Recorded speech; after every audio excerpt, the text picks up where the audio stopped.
Здравейте, скъпи градинари и зеленчукопроизводители! Всички сме чували, че дървесната пепел е истинско злато за нашата градина. Това е безплатен, натурален тор, пълен с калий, фосфор и много микроелементи. Ние ентусиазирано я сипем под храсти и лехи, очаквайки богата реколта. Но какво ще стане, ако ви кажа, че това злато може да превърне цъфтящата ви градина в безжизнена пустиня? Днес ще разгледаме най-честата и най-пагубна грешка, която лишава от реколта дори много опитни градинари. Ще назова 20 конкретни растения, за които подхранването с пепел е равносилно на смъртна присъда. Повярвайте ми, някои имена в този списък ще ви изненадат много. Гледайте до края, за да не съсипете труда си със собствените си ръце. Преди да преминем към черния списък, нека разберем какъв е проблемът всъщност. Защо пепелта, която предците ни са използвали от векове, изведнъж стана толкова опасна? Всичко се свежда до нейния химичен състав. Да, в нея има много полезен калий в леснодостъпна форма, има фосфор, калций, магнезий, бор, манган и други елементи. Всичко това е прекрасно. Но пепелта има едно много мощно свойство, което мнозина забравят. Тя е силна основа. По същество, внасянето на пепел в почвата е същото като варуването. Тя рязко повишава нивото на pH, т.е. прави почвата алкална. И ако за много култури в кисели почви това е истинско спасение, то за цяла група растения, които еволюционно са се адаптирали да живеят в кисела среда, това е бавна и мъчителна смърт. В алкална почва корените им просто не могат да усвоят жизнено важните хранителни вещества, особено желязото. Растенията започват да гладуват, дори ако наоколо има изобилие от храна. Този процес се нарича хлороза. Листата пожълтяват, растежът спира, цъфтежът и плододаването се прекратяват. Ето защо сляпото използване на пепел, без да се разбират нуждите на конкретното растение, е като руска рулетка за вашата градина. Първи в нашия списък са истинските аристократи на градината – рододендроните. Тези разкошни хръсти с невероятните си цветове са класически киселинолюбиви растения, което означава, че обожават киселата почва. В естествената си среда те растат в подлеса, върху богата на органика, рохкава и кисела горска пустеля. Кореновата им система е идеално приспособена за живот при точно такива условия, с pH от 4,5 до 5,5. Добавянето на дървесна пепел при тях е равносилно на катастрофа. Алкалната среда моментално свързва желязото и мангана в почвата, правейки ги недостъпни за растението. Веднага ще забележите това по листата, те започват да жълтеят между жилките, докато самите жилки остават яркозелени. Това е сигурен признак на желязна хлороза.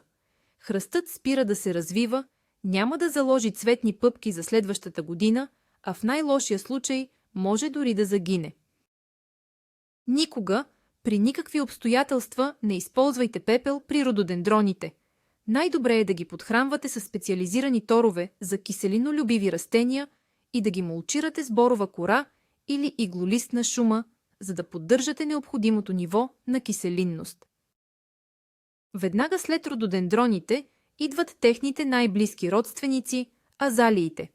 Всичко, което казахме за рододендроните, важи в пълна степен и за тези нежни красавици. Независимо дали става дума за листопадни или вечно зелени сортове, всички азалии изискват кисела, добре дренирана почва. Идеалният им pH диапазон е дори по-тесен от този на рододендроните. Дори най-малкото алкализиране на почвата води до същите плачевни последици – хлороза, спиране на растежа и липса на цъфтеж. Много градинари, виждайки, че азалията изглежда зле, от незнание се опитват да й помогнат, като подсипят хранителна пепел. В резултат на това, те само задълбочават проблема, вкарвайки растението в още по-голям стрес. Корените на азалията не могат да функционират в алкална среда. Вместо да усвояват хранителни вещества, те на практика се блокират. Ако искате вашите азалии да ви радват с обилен цъфтеж, забравете за пепелта изобщо. Вместо това, използвайте амониев сулфат или калиев сулфат за подхранване, а за поддържане на киселинността редовно ги поливайте с подкиселена вода, например с добавка на лимонена киселина или електролит. Това ще им помогне да се чувстват като у дома си в родната им гора. А ето я и кралицата на градината, чието настроение пряко зависи от киселинността на почвата – хортензията. Това важи най-вече за едролистната хортензия, която може да сменя цвета на съцветията си. Мнозина мечтаят за онези невероятно сини или небесносини топки от цветове. Тайната на тази магия е проста. В кисела среда растението усвоява от почвата алуминиеви иони, които отцветяват венчелистчетата в синьо. Сега си представете, че искате да подхраните храста и щедро сипвате под него пепел. Пепелта е основа, т.е. алкална е, и рязко повишава нивото на pH. При тези условия алуминият става недостъпен за хортензията. Той буквално се заключва в почвата. В резултат на това, синята ви мечта пред очите ви се превръща в неясно-розови или мръснолилави съцветия. Но промяната в цвета е само върхът на айсберга. В алкална среда хортензията, както и другите ацидофилни растения, започва да страда от тежка хлороза. Листата пожълтяват, растението гладува, отслабва и може изобщо да откаже да цъфти. Затова запомнете веднъж завинаги. За сините и небесно-сини хортензии пепелта е враг номер 1. Ако пък искате розови нюанси в алкална почва, пепелта може да ви помогне, но трябва да го правите много внимателно, като следите стриктно състоянието на растението. Нека сега обърнем внимание на плодовете, а начело в нашия списък е градинската боровинка. Това е супер ацидофилно растение. То изисква изключително кисела почва. Говорим за pH от 3,5 до 4,5. Това е дори по-кисело, отколкото за рододендроните. В природата тя расте в торфени блата и в иглолистни гори. Внасянето на пепел под боровинката е равносилно на опит да я отровите. Дори минимално количество пепел може да повиши pH до критично ниво, след което кореновата система на растението спира напълно да функционира. Боровинката не просто харесва киселата почва, тя има жизнено важна нужда от нея заради симбиозата с микоризата. Това са специални гъбички по корените, които й помагат да усвоява хранителните вещества. Алкалната среда унищожава тази микориза и растението е обречено на бавна смърт от глад. Симптомите ще бъдат познати – пожълтяване и зачервяване на листата, издребняване на плодовете и съхнене на клонките. Ако мечтаете за богата реколта от едри и сладки боровинки, трябва да държите пепелта възможно най-далеч от нейните лехи.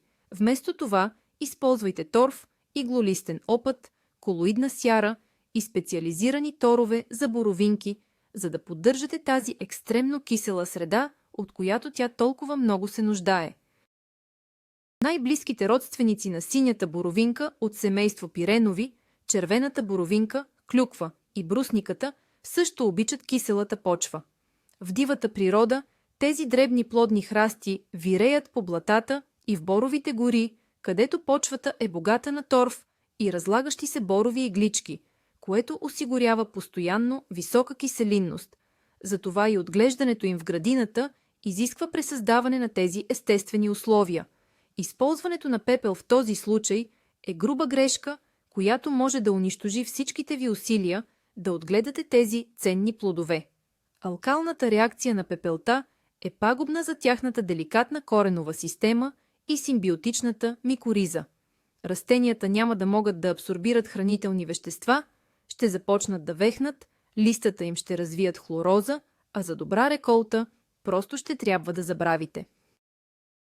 Дори ако почвата във вашия парцел първоначално е кисела, еднократно добавяне на пепел може да измести баланса в неблагоприятна посока за дълъг период от време. Затова за червената боровинка и брусниката прилагайте същите методи на подкисляване, както за синята боровинка. Използвайте върхов торф, стърготини и кора от иглолистни дървета, както и поливане с подкиселена вода. Пепелта пък оставете за други култури, които са по-толерантни към алкалната среда. А сега да поговорим за една цяла група растения, които красят почти всяка градина – иглолистните. Смърчове, борове, туи, хвойни, ели и кипарисови дръвчета, всички те предпочитат слабокисела или кисела почва. Спомнете си къде растат в природата, в гората, върху постеля от опадали иглички, която бавно се разлага и окислява почвата. Това е тяхната естествена и най-комфортна среда за живот. Въпреки че много иглолистни са доста издръжливи, редовното наторяване с пепел може сериозно да им навреди. Младите растения са особено чувствителни към алкализиране. Повишаването на pH води до това, че игличките започват да губят наситения си зелен цвят, стават бледи, жълтеникави или дори кафеникави. Това се дължи на нарушеното усвояване на желязо и магнезий. Растението отслабва, забавя растежа си и става по-уязвимо към болести и вредители. Вместо да сипвате пепел под туите и смърчовете, по-добре мулчирайте около стъблените им кръгове с борова кора или шишарки. Това е едновременно красиво и полезно. Този мулч ще се разгражда бавно, поддържайки оптималното за иглолистните ниво на киселинност на почвата. Растенията от семейство пиренови, ерикачеe, като пирен, вереск и ерика, също са големи фенове на киселата почва. Тези чаровни ниски храстчета, обсипани с дребни цветчета, създават в градината уникалната атмосфера на северните пустиняци и гори. За да се чувстват добре и да цъфтят обилно, трябва да им пресъздадем условия, максимално близки до естествените, а това е преди всичко кисел, рохкав и беден субстрат, който често е на основата на торф и пясък. Пепелта, с високото си съдържание на калций и алкалната си реакция, е буквално отрова за тях. Тя не само променя pH до неприемливи нива, но и прави почвата прекалено хранителна и плътна, което е пагубно за техните фини, чувствителни корени. В алкална почва пирените и ериките неизбежно развиват хлороза, спират да цъфтят и накрая умират. Ето защо, ако сте решили да украсите градината си с тези растения, веднага подгответе за тях специална кисела почва. А за пепелта в този кът от градината забравете завинаги. Най-доброто подхранване за тях е мулчът от кисел торф или смляна кора, който едновременно ще храни и подкислява почвата. Да преместим вниманието си към градинските лехи. И тук ни очаква изненада. На пръв поглед, обикновен киселец расте почти като плевел, но тъкмо неговото присъствие в градината често е сигнал за повишена киселинност на почвата. Киселецът обожава кисела почва. Точно при такива условия той дава най-сочните, едри и крехки листа, идеални за чудесна зелена супа. Много градинари, опитвайки се да подобрят почвата на лехата с киселец, добавят пепел, вярвайки, че правят добро, а всъщност получават обратния ефект. В неутрализирана, алкална почва киселецът започва да линее.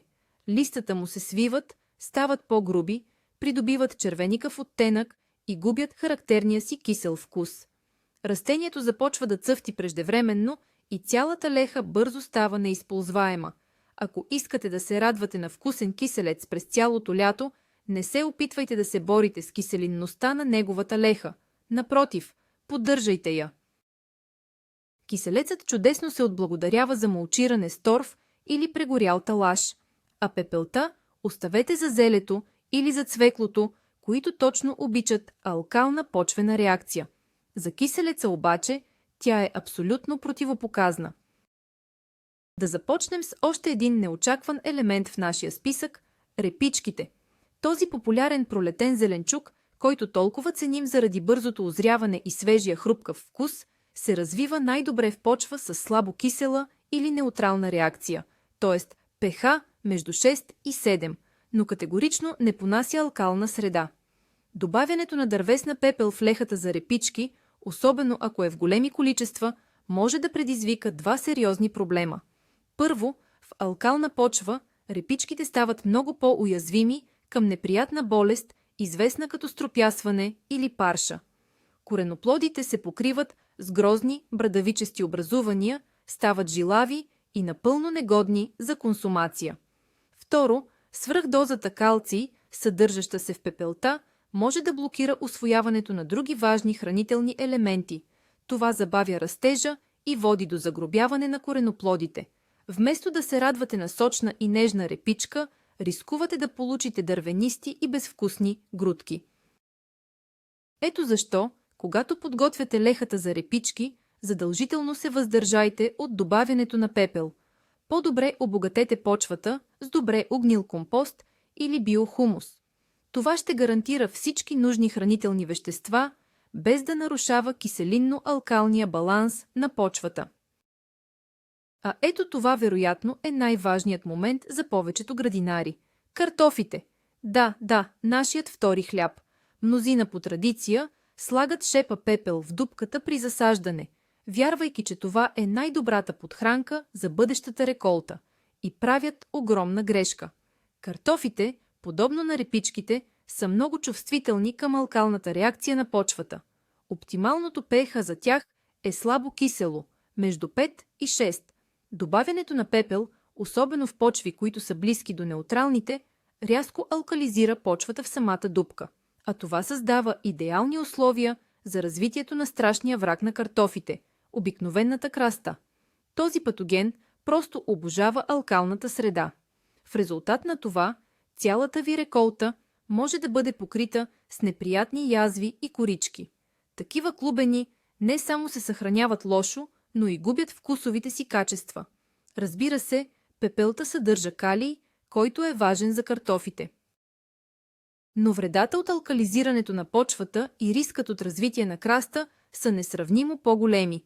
Ако наистина държите да дадете калий на картофите, използвайте калиев сулфат. Този тор не само не повишава, но и леко закислява почвата, което е огромен плюс за картофите. Да се върнем отново в декоративната градина. Разкошните магнолии с техните огромни ароматни цветове са истинско бижу за всеки двор. Но за да може тази южна красавица да се чувства добре в нашия климат, трябва да й създадем правилните условия.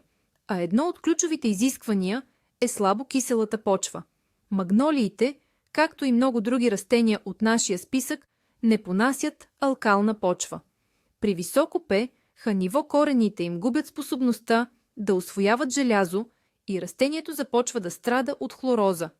Това веднага се забелязва по листата, те стават бледозелени или жълти, докато жилките остават тъмни. Цъфтежът става оскъден или спира напълно, а растежът се забавя. Използването на пепел като тор за магнолията може да бъде фатално за нея. Вместо полза, вие ще нанесете сериозна вреда, от която дървото трудно ще се възстанови, ако изобщо успее. Затова, за подхранване на магнолиите, използвайте само специализирани комплексни торове, предназначени за киселинно-любиви растения. А за да поддържате желаната киселинност, мулчирайте около стъбленото пространство с кисел торф, борова кора или иглолистен опад.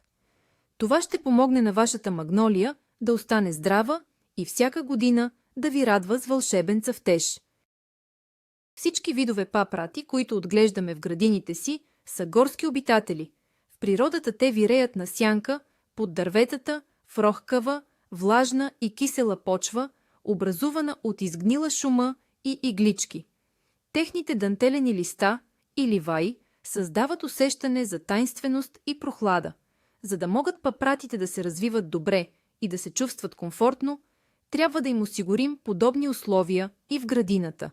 Да им слагате пепел е пряко посегателство върху тяхното благоденствие. Алкалната реакция на пепелта изцяло противоречи на естествените им нужди.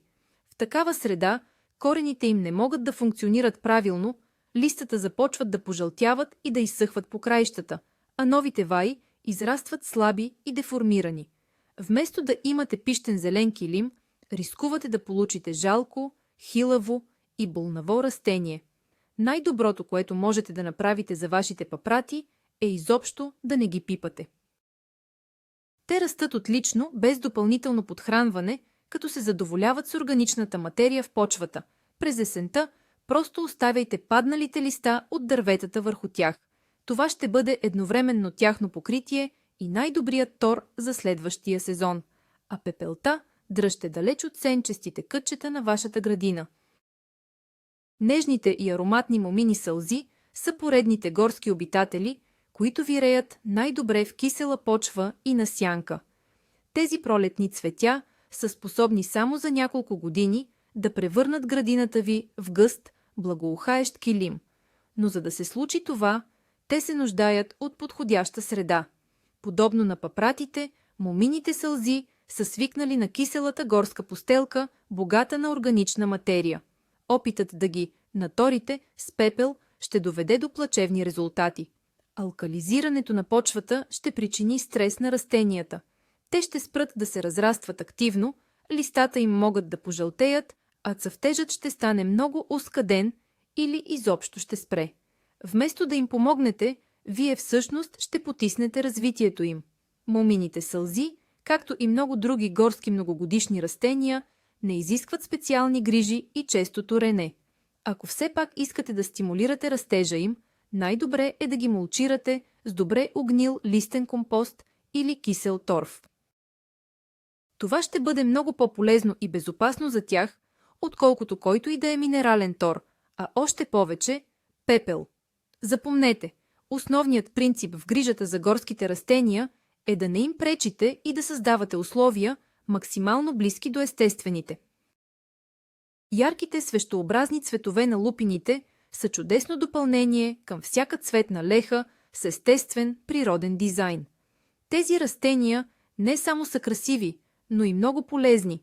Като представители на семейство бобови, те имат способността да фиксират атмосферния азот и по този начин да обогатяват почвата. Лупините са сравнително непретенциозни, но все пак имат своите предпочитания. Те виреят и цъфтят най-добре на слабо кисели почви. В алкална среда, каквато се създава при употребата на дървесна пепел, лупините се чувстват некомфортно. Растежът им се потиска, листата може да пожълтеят, а цъфтежът става по-оскъден и кратък. Това важи особено за съвременните сортови хибриди, които са доста по-чувствителни към условията на отглеждане в сравнение с техните диви предци. Добавянето на пепел под лупините може да наруши работата на грудковите бактерии по корените им, които са отговорни за фиксирането на азота. В резултат на това, растението губи своето основно предимство и започва да страда от хранителен дефицит. Затова, ако искате да имате в градината си силни лупинови храсти с огромни съцветия, избягвайте употребата на пепел за подхранването им. Много по-добре е през пролетта да добавите малко компост или комплексен минерален тор с ниско съдържание на азот. Слънчевите цветове на невена, календулата, са прочути не само като декорация, но и с техните лечебни свойства. Това растение често се засажда в градината или в зеленчуковия участък за прогонване на вредителите. Невенът се счита за изключително непретенциозно цвете, което може да вирее на почти всякакъв вид почва. Но дори и то си има своите предпочитания. Чувства се най-добре в почви с реакция от слабо кисела до неутрална. Излишъкът от алкалност, който се натрупва при добавянето на пепел, зола, обаче може да навреди на растението. При високо pH невенът става по-податлив на гъбични заболявания, най-вече на бръшнестата мана. Листата му се покриват с бял налеп, растението отслабва, а цъфтежът рязко се влошава. Освен това, в алкална среда се намалява достъпът до някои важни микроелементи, което също оказва влияние върху общото състояние на невена. Вместо да посипвате невена с пепел, по-добре му осигурете слънчево място и умерено поливане. Това ще бъде напълно достатъчно, за да цъфти обилно и продължително през целия сезон. Ако почвата във вашия участък е много бедна, при засаждането може да добавите малко компост, но с золата е по-добре изобщо да не се експериментира. Ароматната магданозена зеленина е незаменима съставка в нашата кухня. Ние го отглеждаме навсякъде и искаме да бъде буен, сочен и наситено зелен. За да постигнем този резултат, е важно да знаем, че магданозът предпочита слабо кисела почва. Оптималното pH за него е в диапазона между 5,5 и 6,5. Добавянето на пепел особено върху неутрални или слабо алкални почви, може да измести този баланс в нежелана посока. В алкална среда магданозът се развива по-зле. Листата му могат да станат светлозелени или жълтеникави поради липса на желязо и манган. Освен това, става по-твърд и губи от аромата си. Както и много други култури, в алкални почви магданозът става по-уязвим към различни болести. Ако искате да получите богата реколта от качествена зеленина, не бива да подлужвате лехата с магданоз с помощта на пепел. По-добре се фокусирайте върху това да му осигурите достатъчно количество органични вещества. Подгответе лехата преди сеитба с добре огнил оборски тор или компост. Това ще даде на магданоза цялото необходимо хранене за активен растеж през целия сезон.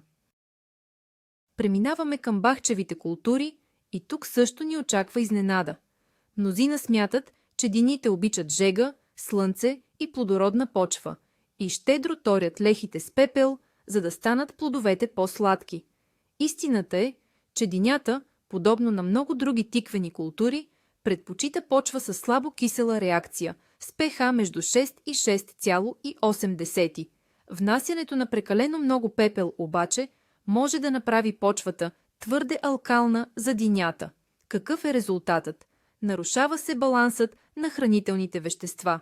По-конкретно, излишъкът от калций и калий, който идва от пепелта, може да блокира усвояването на магнезий, а дефицитът на магнезий при динята се проявява като пожълтяване по краищата на по-старите листа.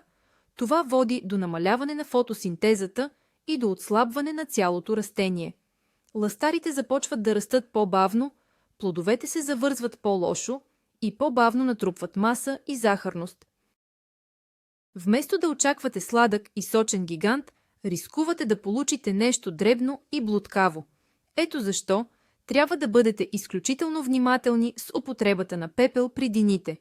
Вместо това е по-добре да използвате за подхранване балансирани комплексни торове, където всички елементи са в правилно съотношение или добре огнила органична материя. Доматите са една от най-популярните култури в нашите градини и тук въпросът с използването на пепел е изключително важен. От една страна, доматите имат нужда от калий за формиране на плодовете, а в пепелта той е в изобилие. От друга страна, доматите предпочитат слабо кисела или неутрална почва. Но основната опасност от пепелта за доматите се крие другаде. Пепелта съдържа изключително голямо количество калций. При добавянето й в почвата възниква дисбаланс. Излишъкът от калций и калий пречи на растението да усвоява други важни елементи, по-специално бор и магнезий. Но най-страшното е рискът да провокираме върхово гниене на плодовете. На пръв поглед, върховото гниене е следствие от недостиг на калций. Как е възможно това? А истината е, че при рязка промяна на pH-то и дисбаланс на елементите в почвата, растението, дори и при наличие на калций, не може да го усвои нормално и да го транспортира до плодовете. Внасянето на пепел, особено в сух вид, създава точно такава стресова ситуация. В резултат получавате плодове с непривлекателни черни петна в долната част. Затова, ако искате да подхраните доматите с калий, по-добре използвайте настойка от пепел, но в много слаба концентрация, или калиев сулфат, а от безразсъдното посипване с пепел директно в основата на корена е по-добре да се въздържате. Не само зеленчуците и плодовете могат да пострадат от пепелта. Някои цветя, които сме свикнали да смятаме за непретенциозни, също не обичат алкална почва. Ярък пример за това е настурцията. Това цвете е ценено не само заради ярките си багри, но и заради ядливите листа и цветове с пикантен, леко лютив вкус. Настурцията предпочита леко кисела, умерено плодородна почва. На твърде богати, а най-вече на алкални почви, тя започва да тлъстее, т.е. тя развива огромна маса сочни листа за сметка на цъфтежа. Ще се радвате на буен зелен храст, но така и няма да дочакате ярките и фенерчета от цветове. Добавянето на пепел създава точно такива условия. Почвата става алкална и пренаситена с калий и калций. Това стимулира вегетативния растеж, но потиска генеративния, т.е. цъфтежа. Ето защо, ако целта ви е настурцията да цъфти обилно и дълго, забравете за всякакви торове, а още повече за пепелта. За да бъде това цвете щастливо, не му е нужно много. Бедна почва, много слънце и умерено поливане. В тези спартански условия тя ще се покаже в целия си блясък. И за финал на нашия списък още едно градинско растение – ментата. Различните видове мента, било то лютива, лимонена или каквато и да е друга, са известни със своята агресивност и способност да се разпространяват бързо. Човек би си помислил, че нищо не може да спре това растение, но дори и ментата си има свои предпочитания. Тя расте най-добре и натрупва максимално количество етерични масла, които й придават онзи неповторим аромат в почви със слабо кисела или неутрална реакция. Добавянето на пепел и алкализирането на почвата водят до влошаване на растежа и листата и стават по-дребни, а ароматът и отслабва. Растението е под стрес, което се отразява на качеството на цялата зелена маса. Ако отглеждате мента за ароматен чай или като подправка, целта ви е да получите максимално силно ухаещи листенца. Затова не бива да подобрявате почвата и с помощта на пепел. Ментата се справя чудесно и без допълнително торене, особено ако расте на достатъчно плодородно място. Основното за нея е навременното поливане и контролът върху разрастването на коренищата а пепелта е по-добре да запазите за онези култури, които наистина ще я оценят по достоинство. И така, разгледахме един доста дълъг списък – 20 растения, за които пепелта, която смятаме за толкова полезна, всъщност не е приятел, а сериозен враг. От разкошни рододендрони, хортензии и иглолистни до такива постоянни обитатели на градината ни, като картофите, лападът и дори доматите. Основният извод, който трябва да направим, е много прост. В градинарството няма универсални решения. Пепелта не е просто витамин, а мощен химичен инструмент, който променя свойствата на почвата. Трябва да я прилагаме с разум, като разбираме ясно каква е почвата в нашия парцел и какви са нуждите на всяко конкретно растение. Преди да внесете каквото и да е, винаги си задавайте въпроса – дали няма да навредя. Благодаря ви много, че изгледахте това важно видео до край. Надявам се да сте научили нещо ново и вече да използвате пепелта по-осъзнато. Ако е така, задължително сложете един лайк и се абонирайте за канала. Предстоят още много градински тайни. А сега един въпрос към вас. Имали ли сте личен опит, горчив или пък успешен, свързан с използването на пепел? Кои растения подхранвате с нея, а кои избягвате? Споделете вашите истории в коментарите. Нека се учим от опита на другите.